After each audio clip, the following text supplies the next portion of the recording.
Okay, well, good morning. I'd like to welcome everyone. Here I am, Brian Gasper. I am the Division Chief of Instructional Quality here with the Department of Education.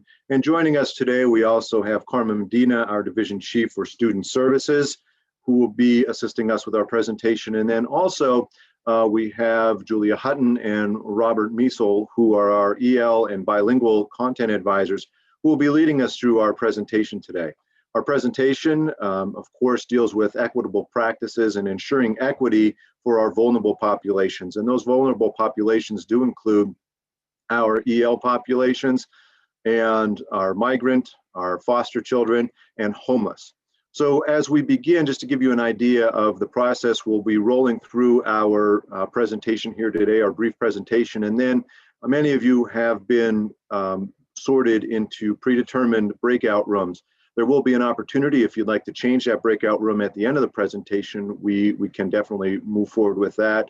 We will end up our conversation within the breakout rooms, and we do hope that our facilitators they've been given some very specific questions to really facilitate and continue some great conversations, and more so focus on some of the best practices and some of the exemplar opportunities that have been created throughout our COVID-19 pandemic.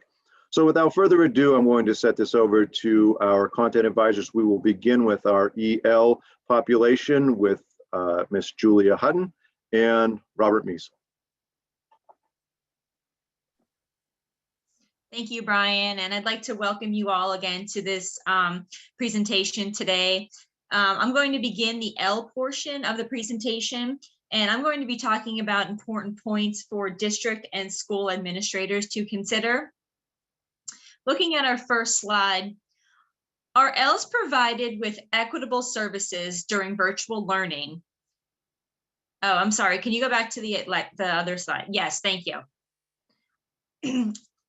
Are ELs provided with equitable services during virtual learning as they would during in-person learning? And some examples would be time, instruction, curriculum, and/or accommodations. Are ELs provided with equitable resources to facilitate virtual learning? Laptops, Wi-Fi services, as the LEA provides for their English-speaking peers. And when in-person screening is not feasible, is virtual screening of incoming ELs being implemented and completed for provisional identification and placement in an LIEP or language instruction educational program? If you can move to the next slide, thank you. Are families of ELs provided the same services of translations and/or interpreters in their preferred language of communication? Are ELs and content area teachers given time in their schedule to allow for meaningful collaboration? Are expectations for meeting the needs of ELs in all classes and for collaboration between EL teachers and content teachers made explicit to staff, and is that being enforced? And is Title III funding being used to supplement, not supplant, resources? And now I'm going to turn it over to my colleague, Bob Miesel, and he is going to take you through considerations for teachers. Thanks, Julie. So we'll start off with some general considerations for all teachers, regardless if you're an ESL or a content teacher. And there's some guiding questions and some little additional information that we've got here for you. So to start, regardless, like I said, if you're an ESL or content teacher, you need to know this information. So you should be asking yourself, what are the proficiency levels of my English learners? And not just the overall composite proficiency level, but in each domain of listening, speaking, reading, and writing. So that's vital information that you need to know. You have to know that information to tailor instruction and assessment according to the developmental language levels. So that information is available from the annual ELP or English Language Proficiency Assessment, which is the Access for ELLs report. That information may be contained in your local SIS or student information system or the student's cumulative folder, whatever you use locally. And you can also contact your EL program coordinator for this information, or ESL teacher if you're a content teacher and you need that information. The next question is, what challenges do ELs face with the use of technology, And what am I or my district doing to help overcome those challenges? So this might be out of your control, but you should consider ways to mitigate these challenges if they cannot be overcome. For example, if your ELs have limited experience with technology, you can provide extra support for using it. If they don't have access to Wi-Fi, you can send home packets for students to complete, and then perhaps conference with them by phone or offer support. And then the next question is, how am I engaging the parents or guardians of English learners in the education of their students? So am I engaging parents of ELs at the same level as non-ELs? And do parents require interpretation or translation? If so, what resources are available in your district that you can take advantage of? And we go to the next slide, please. Thank you. So for content teachers specifically, we have a series of questions that they should be asking themselves, and a series of questions that ESL teachers should be asking, slightly different, though there's some overlap. So for content teachers, analyze the language you're using for instruction and assessment. Examine the standards that you're teaching or the curriculum that you're using. The questions that you should be asking are, what type of language are you using to teach the standards or deliver the curriculum? What language do you expect students to use or demonstrate understanding of the content? And then consider your expectations for non-ELs when analyzing language needs before thinking about how this will be different for the English learners who you're teaching. And next slide, please. So you've got to match instruction and assessment to your EL's ELP level. So you can review the WIDA can-do descriptors and or the performance definitions for receptive and productive language to see if there's a mismatch between the language that you're using to teach and assess your students and what they're able to actually do at their current proficiency level. And again, that would be based on the English language proficiency information that you should already have gathered or been given for your students. Those resources can be found on the WIDA website. If you're a content teacher, you can go out there.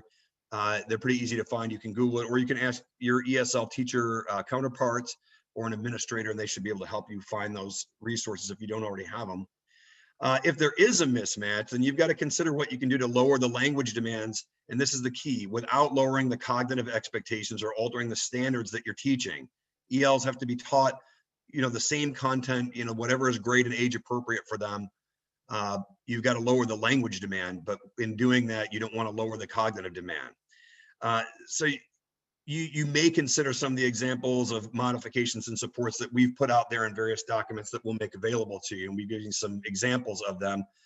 There are literally thousands, and you can Google them or ask your work with your ESL teacher.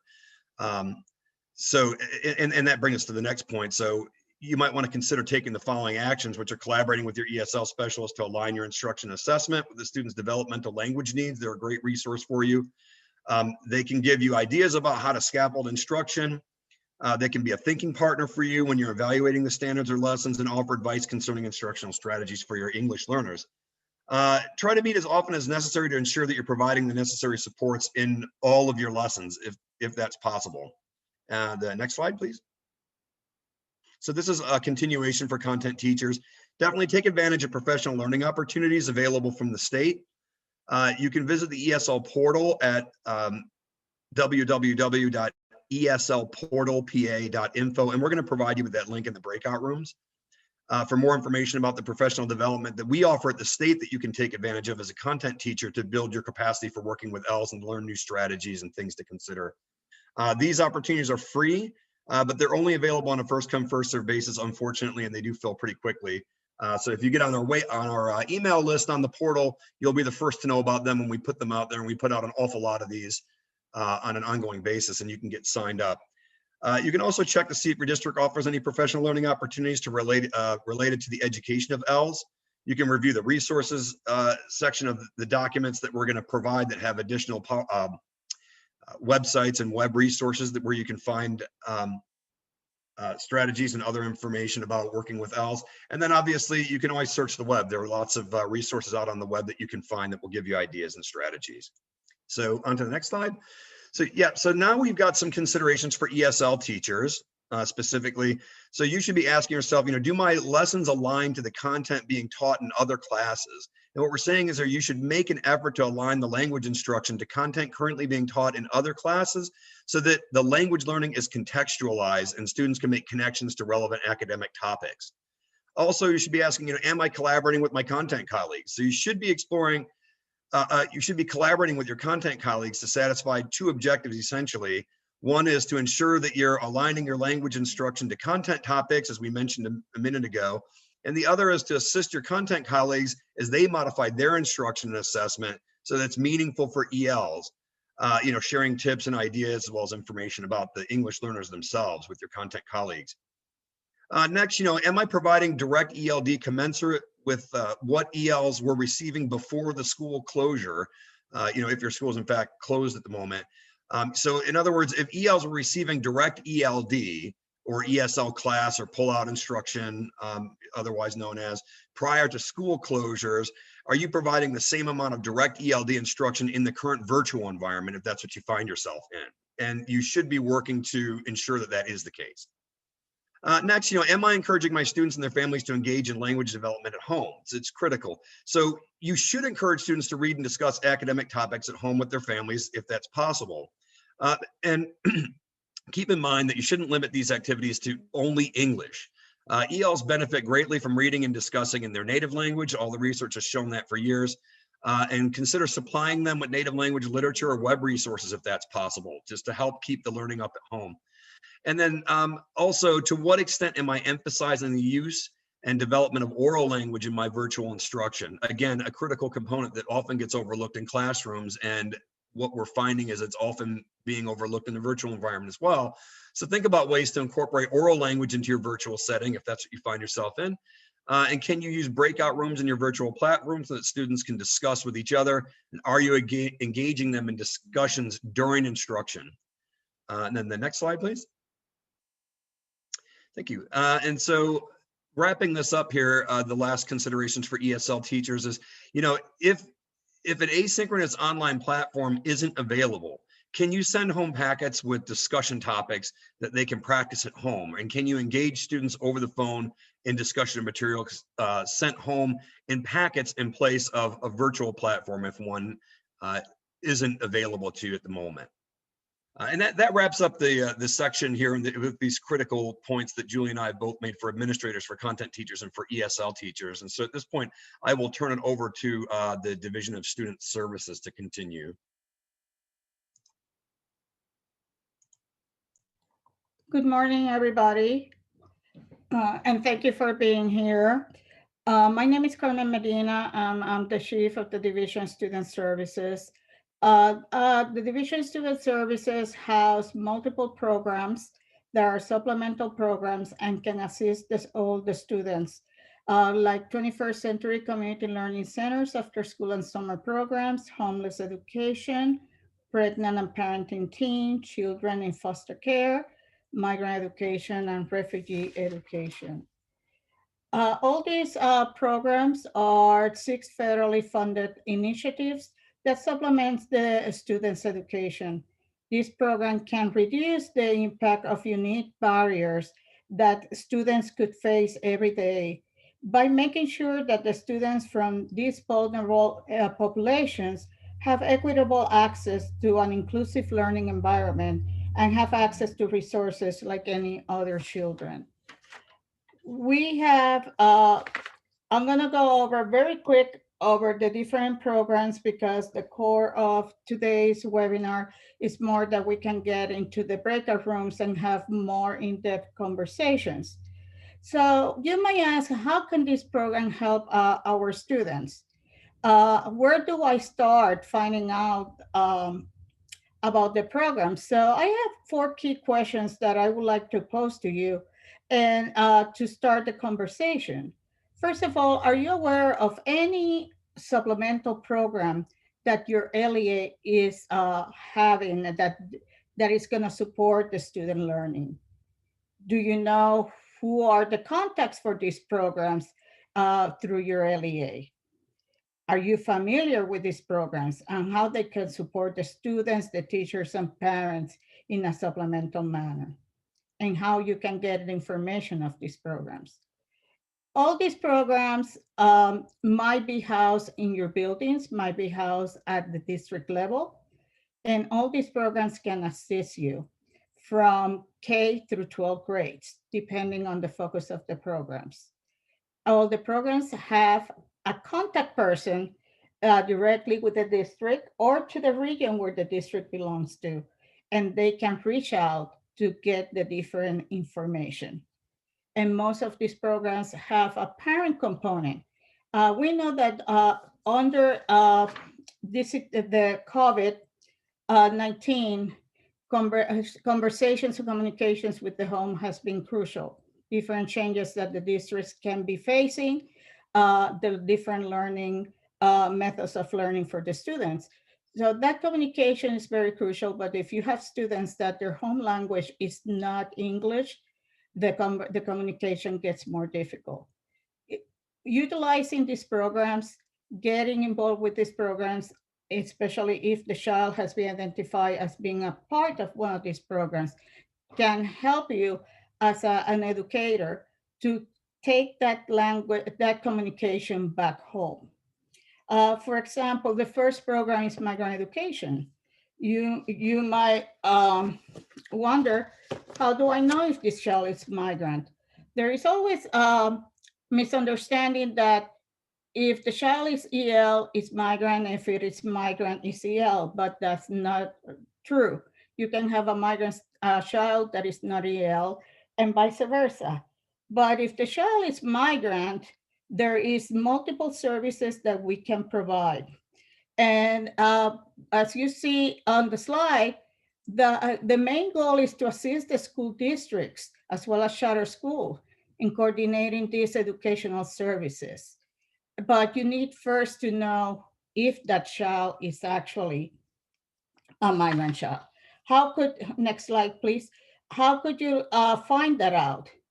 We have regional offices across the Commonwealth. We serve the 67 counties, and these regional offices will be able to tell you if the child has been registered as a migrant child. The migrant program is federally funded, and the determination to be a migrant child comes from the federal definition from the United States Department of Education. And you will find that there are multiple definitions of migrant, but we follow the one directly from the Department of Education. If that child meets that definition, that the migrant program actually serves any child between the age of 3 and 21 years old, and that child, and they have come here because their parents or guardians or themselves have come to the area to work in agriculture or any type of agribusiness, they will qualify for the programs. We can confirm that through our local offices, and we will provide the links where you can get those local offices as well. And what services, next slide, please. What services we provide is from tutorial programs, after school hours, summer programs, in-home services. We do provide, we go to the homes. Obviously now with COVID, we are exploring other ways to get to work with them in-home services. We provide health and support, social support services as well. Next slide, please. And also we do family engagement, advocacy, language arts, and enrichment. How has the program provided services during the COVID-19? All these supplemental programs have been provided during the COVID-19 pandemic. We have been using following what the districts has been doing. We have been doing a lot of virtual programming. We have been doing hybrid, and we communicate with the parents. Our migrant parents are really good with WhatsApp. That's their favorite, their personal selection on how to communicate electronically. So we communicate a lot with them through WhatsApp. We held meetings with parents. We have, in Pennsylvania, we provide services in between 13 to 15 different languages. All of our materials are translated, and we have staff at the local level that speak those languages. So we have been able to support the families regardless their language, through the COVID, providing that support. And that's something that districts, educators can work with if the child is migrant to be able to provide more support to that child. We know that migrant children are already, when they come to the district, they're behind their peers. So providing this additional support through the migrant program, they're gonna help filling that gap that they have. Next slide, please. The migrant program has a federal data system. It's called the M6. This federal data system, you as an educator can have access to it. You can contact my office or contact the people that are in this slide. And the advantage of this federal data system is if a child arrives to your district that you believe is migrant, and you want to know if they were migrant or prior of coming to your district, you can get enter their name, date of birth, and if that child was migrant, you're going to find a lot of information about that child in that national data system. Of course, the system is as good as any other state entered information, but you can find what credits they have completed. You can find if they have immunization. We do not specify the type of immunization, but there is a field that says if they have been immunized.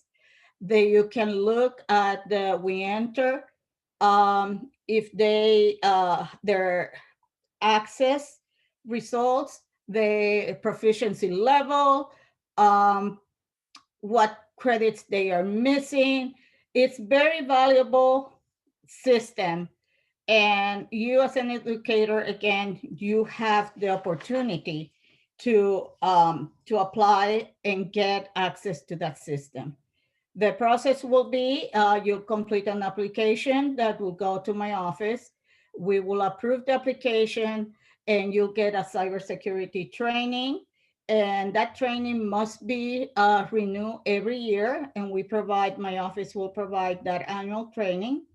And then you can get access to the system. You'll get a temporary password and you get your permanent password. So I encourage all of you to consider request this access to the M6 because will be very valuable for all of you. Next slide, please. The next program that I want to mention very briefly is the education of children and youth experiencing homelessness, and we refer as ECHIA. There are a lot of services that this program provide, and but the main goal is to make sure that we remove all the barriers that the children might have in order to access enrollment to education. Each school district must have a liaison. Some districts have it per building, but at minimum per district.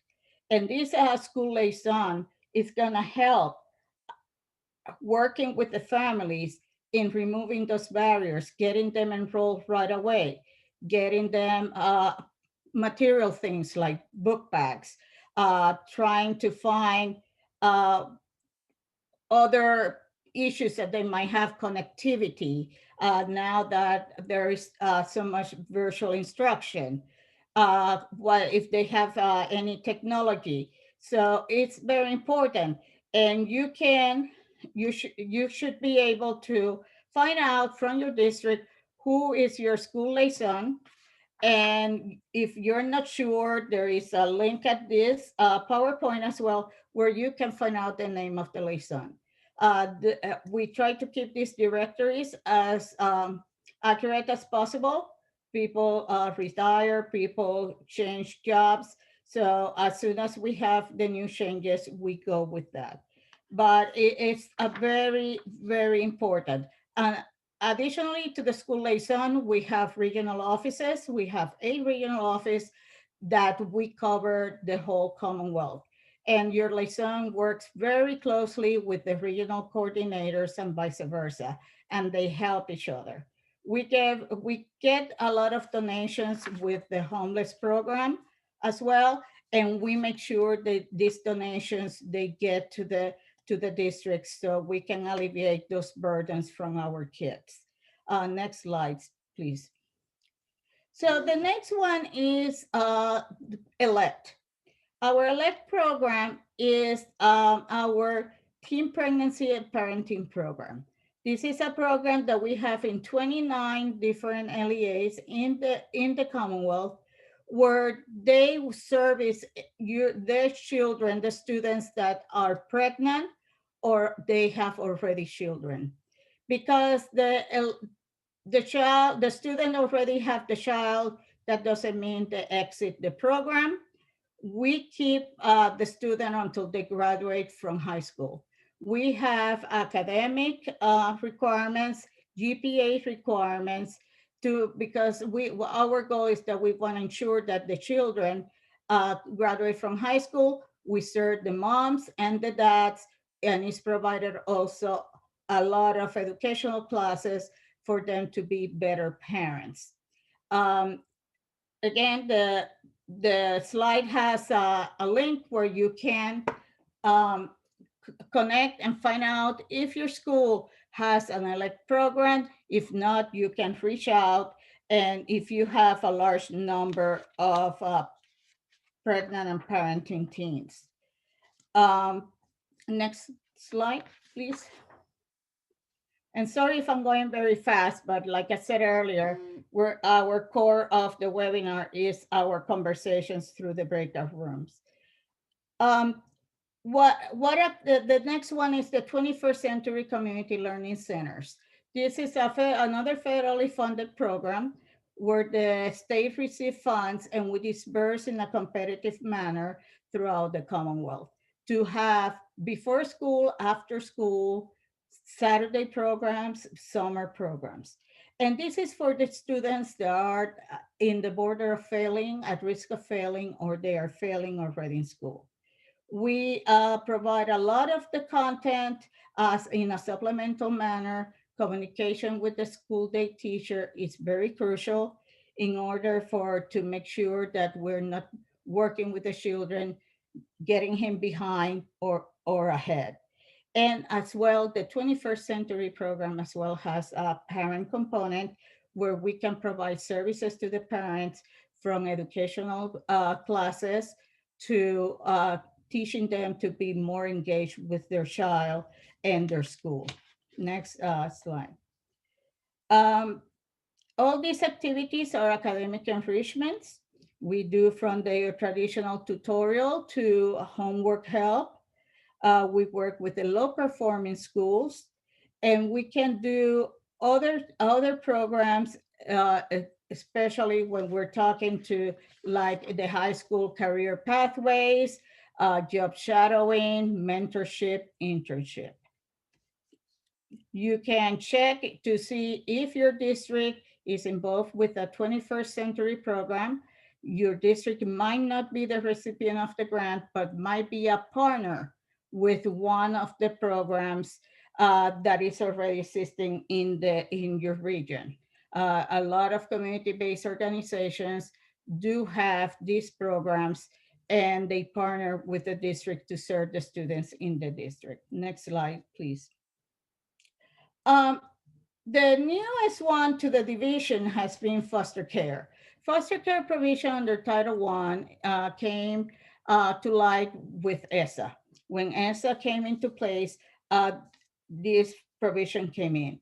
And what it does is that the federal law guarantees the protection to ensure the educational stability for foster children. And how to do that? We do that with determination of what is the best thing for the child, to stay in the current school or going to the school where the new foster home is, finding out, trying to help with the transportation issues, because the idea is that these children are ready traumatized for situations that are happening at home. That's how they had ended in foster home. And we don't want to continue to provide more interruptions into their lives. We want to make sure that they have a continuous education and what is the best for them, what is the best interest for them. Every school under Esl, when the provision came into play, every school district must have what is called a foster care point of contact. You might have heard that in your building that is being called POCs.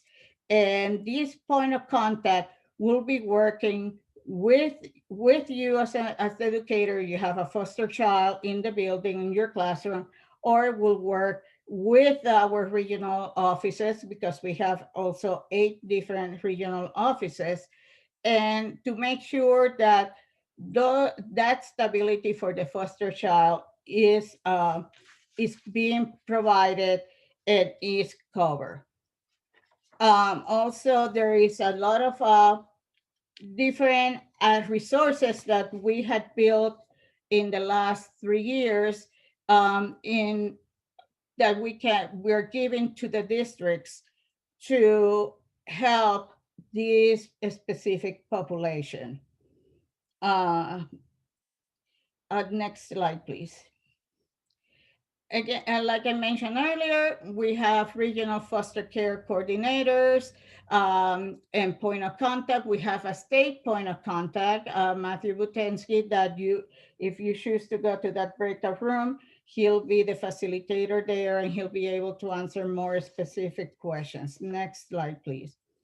And I mentioned earlier that we have built a lot of resources to assist the districts, to assist the points of contacts, to be able to provide the best services for our children. In conclusion, what I want to say is all these programs, and I know that I have gone really fast through all of them. If you have it in your buildings, reach out. If you don't know who to reach out, please feel free to contact my office and we'll assist you, because all these programs will assist all these children that are coming from populations that by its nature, the children has are bringing more issues than any other child that could be in the school very easy. It could be language, culture, moving from one residence to the other, high mobility. And these programs will help them to excel academically. Thank you for your time and looking forward to see you in one of the breakout rooms. Thank you. Good. Well, very good. And of course, we appreciate the expertise of Carmen and her team, and then also Julia and Bob and on our team as we're moving forward with some of the great strategies and just an understanding of these vulnerable populations. As we prepare to move into our breakout room, some of you have been predetermined, you're already in that breakout room. And if you'd like to, at this time, change that breakout room, or if you registered late or something of that nature, we ask that you take a look at this last slide here of how to join a breakout room with those specific breakout room discussions.